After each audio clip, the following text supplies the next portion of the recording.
Hi, I'm Alfredo, Hey, I'm Thomas, and I will be talking about El Salvador today.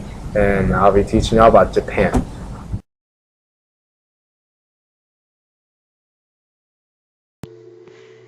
El Salvador is a small country within Central America whose natural resources consist of hydro and geothermal power, petroleum, and arable land. Through these resources, they make their industries and businesses of petroleum, chemicals, and light metals, and they are able to produce various agricultural products that they can export to other countries. However, El Salvador is the only country in South America to not have access to the Caribbean Sea, which dramatically limits the amount of exports that it can have, which also leads to decreasing their per capita GDP. Their per capita GDP is sitting at about 7,700. Now, a per capita GDP is the gross domestic product of a nation divided by its population, and its population is sitting at about 6,100,000. And all of this and the per capita GDP is affected by its literacy rate, infant mortality rate, life expectancy, and unemployment. Its unemployment is sitting at about 11.4%, its life expectancy at about 74 years of age, infant mortality at 20 deaths per 1,000 births, and its literacy rate at 81.1%.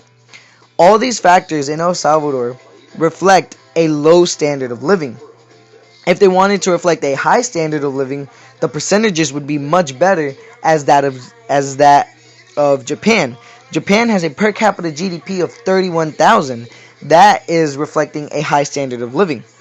And now, because of their low per capita GDP, the amount of leisure time available in El Salvador is dramatically l- less than that of Japan or the United States, because they have to work first and try to get an education later.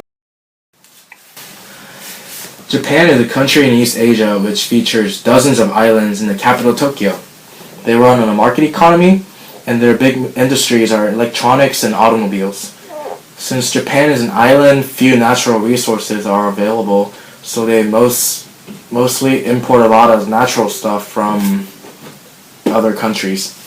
Japan is a motherland of all things electronics, Sony, Nintendo, Toshiba, you name it all. Also, they make world-renowned cars such as Toyota, Honda, Nissan, and so forth. Since they are Asians, they grow Asian crops like rice, vegetables, and etc.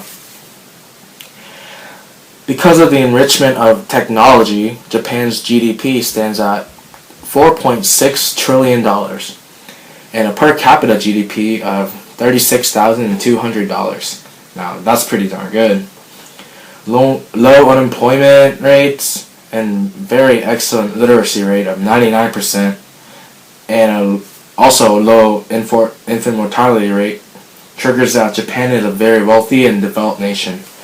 Compared to El Salvador, the Japanese are doing a whole lot better. Higher GDP and literacy rate are a good combination to a country. It makes them look very good. The daily life in Japan would be a lot similar to the United States. You go to school, you eat 3 meals a day, and study, you get on social networks, and just study and study and study more. You know how those Asians are.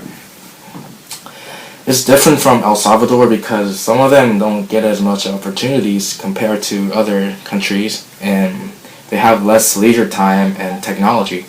While a Japanese teen would be like looking up and tweeting things, Salvadorians could just be calling their friends up and then they'll just play soccer or whatnot.